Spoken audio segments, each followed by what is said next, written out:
포레스트 여러분 안녕하세요. 위가 아파서 병원에 가면 보통 제산제나 위산억제제를 처방해줍니다. 그러면 위산의 산성이 약해지니까 일시적으로 속 쓰리는 증상이 완화될 수 있습니다. 하지만 위산은 원래 강한 산성이어야 정상이고, 강한 산성일 때 칼슘, 아연 등 몸에 필요한 중요한 영양소들을 잘 흡수할 수 있습니다. 그런데 위산이 약해지면 중요한 영양소들을 잘 흡수하지 못해서 몸에 필요한 많은 기능들에 문제가 생기기 시작합니다. 예를 들어 위산이 약해지면 칼슘 흡수가 잘 안 돼서 위산 분비를 잘 못하게 될 수 있습니다. 그런데 위산 분비를 잘 못하면 칼슘 흡수를 또 못하고, 이런 식으로 악순환에 빠지게 되는 거죠. 그리고 위산이 약해서 알칼리화가 되면 알칼리를 좋아하는 헬리코박터균의 번식을 막지 못하게 돼서 헬리코박터균 감염 가능성이 높아지고 치료도 어려워지게 됩니다. 위산이 약해서 음식물 소화를 잘 못 시키니까 몸에서는 위산이 충분하지 않아서 소화가 안 된다고 판단해서 계속 위산을 더 많이 분비하게 되는 거죠. 그러다 보니 위산이 많아지고, 많아진 위산이 넘쳐 흘러서 목 근처까지 올라오게 되니까 식도 아래쪽에 통증이 느껴지는 역류성 식도염의 문제를 갖게 되는 겁니다. 그리고 위염의 경우에는 헬리코박터균이나 나쁜 음식, 약물, 스트레스 등으로 인해서 위세포를 보호하는 보호층에 해당하는 점액층이 염증으로 손상이 돼서 강하지 않은 위산이라도 통증을 느끼게 되는 거죠. 그리고 자연식이 아닌 인스턴트 식품이나 화학 첨가물들처럼 자연계에 일반적으로 음식으로 존재하지 않는 물질들은 위액으로 소화가 잘 안 되기 때문에 위에서는 위액이 충분하지 않아서 소화가 안 된다고 판단해서 계속 더 많은 위액을 분비하게 되니까 위 문제가 더 악화될 수 있습니다. 그러니까 위산을 약하게 하는 약은 일시적으로 통증은 완화할지는 모르지만 소화에 오히려 방해가 되는 거죠. 그럼 어떻게 해야 할까요? 위산을 강하게 만들어 주어야 합니다. 위액의 주요 성분인 위산은 바로 염산이거든요. 염산은 HCl, 즉 수소인 H와 염소인 Cl로 구성됩니다. H는 우리 몸에 있는 H2O, 즉 물에서 가져올 수 있지만 Cl은 NaCl, 즉 소금에서 가져오게 됩니다. 그래서 소금을 충분히 섭취하는 것이 강한 위산을 만드는 데 도움이 됩니다. 일부 의사 선생님들은 짜고 매운 거 피하고 싱겁게 먹으라고 하는데, 싱겁게 먹는 건 오히려 위산을 약하게 만들 수 있습니다. 식당에서 판매하는 짜고 맵다고 하는 음식들에는 대부분 많은 양념이 들어가고, 그 양념들에는 많은 화학 첨가물들이 들어갑니다. 마라소스, 바베큐 소스 등 이런 소스들의 성분표를 보면 정말 많은 첨가물들이 들어가 있습니다. 그래서 저는 일반적으로 짜고 매운 음식을 적게 먹으면 이런 첨가물들을 적게 먹게 되기 때문에 위가 좋아지는 측면이 크다고 생각합니다. 사실 순수한 천일염과 고추에는 잘못이 없다는 게 제 생각입니다. 다른 영상을 통해서 이 부분에 대해서 더 말씀드리겠습니다. 그래서 오늘 제가 드리고 싶은 제안은 4가지입니다. 첫째, 좋은 천일염 소금물 마시기. 둘째, 자연 식초인 애플 사이다 비니거 식초물 마시기. 셋째, 자연식에 가깝게 식습관 개선하기. 넷째, 스트레스 관리, 운동, 수면에도 신경 쓰기. 소화력이 약한 사람은 위산이 약한 경우가 많거든요. 그러니까 조금 짜다고 느낄 정도의 천일염 소금물을 마시면 소화에 도움이 되는 것 같습니다. 소화가 잘 안 될 때 소금물 마시고 5분 만에 좋아지는 걸 느꼈다고 하는 분들도 있습니다.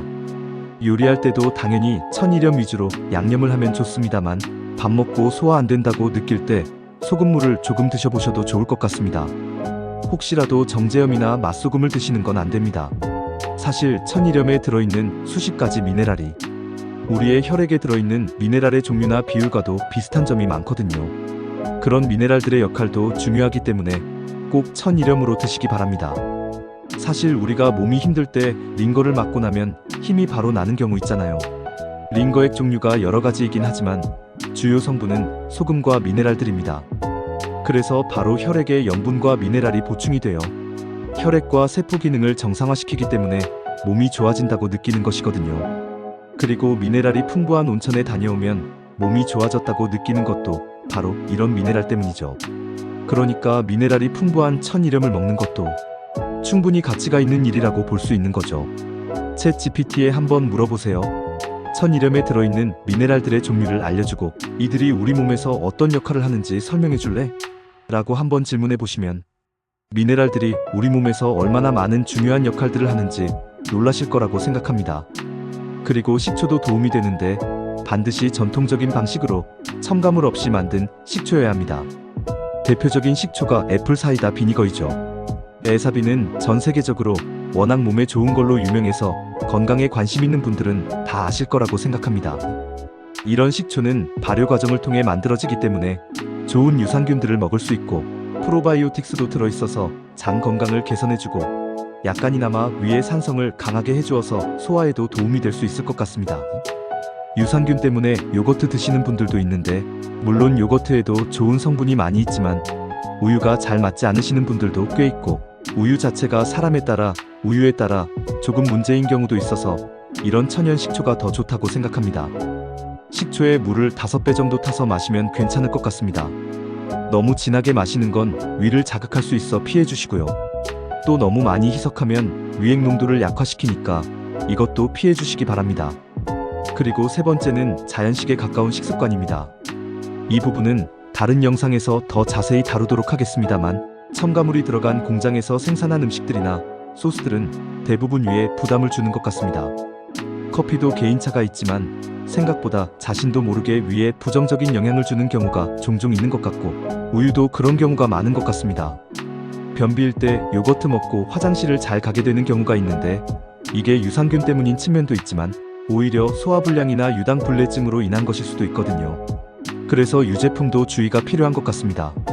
마지막으로 스트레스, 운동, 수면 문제입니다. 사실 저는 주로 음식에 대해 말씀드리긴 했지만 스트레스 해소, 운동, 수면도 너무나 중요합니다. 어떤 분들에게는 스트레스가 더 중요한 원인일 수 있습니다. 또 운동을 거의 안 하시는 분들은 운동 부족이 큰 원인일 수도 있고요. 수면도 마찬가지입니다. 이런 부분은 개인차가 크기 때문에 정답이 있다고 생각하진 않습니다. 하지만 어느 것 하나라도 소홀히 할 수는 없습니다. 스트레스가 심한데 방치하고 있다면 해소를 위한 적극적인 노력이 필요합니다. 운동을 거의 안 하신다면 그것도 심각하게 몸에 악영향을 미치고 있을지 모릅니다. 그러니까 이런 부분도 한번 점검해 보시기 바랍니다.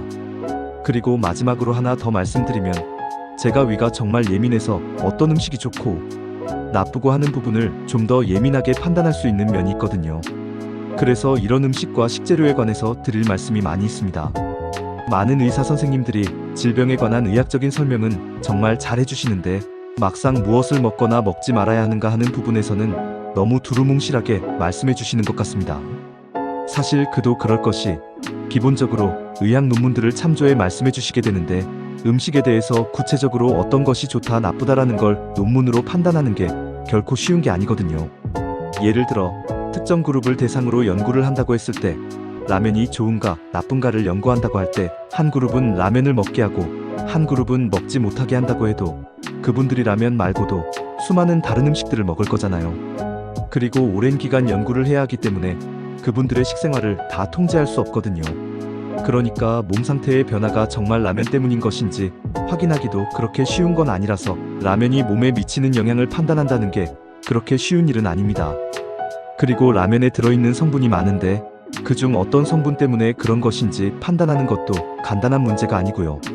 그리고 대부분 건강한 성인을 대상으로 연구를 하는 경우가 많아서 어린아이나 음식에 민감하고 약한 사람들, 환자들에게 미치는 영향까지 파악하기 어려운 경우가 많은 것 같습니다.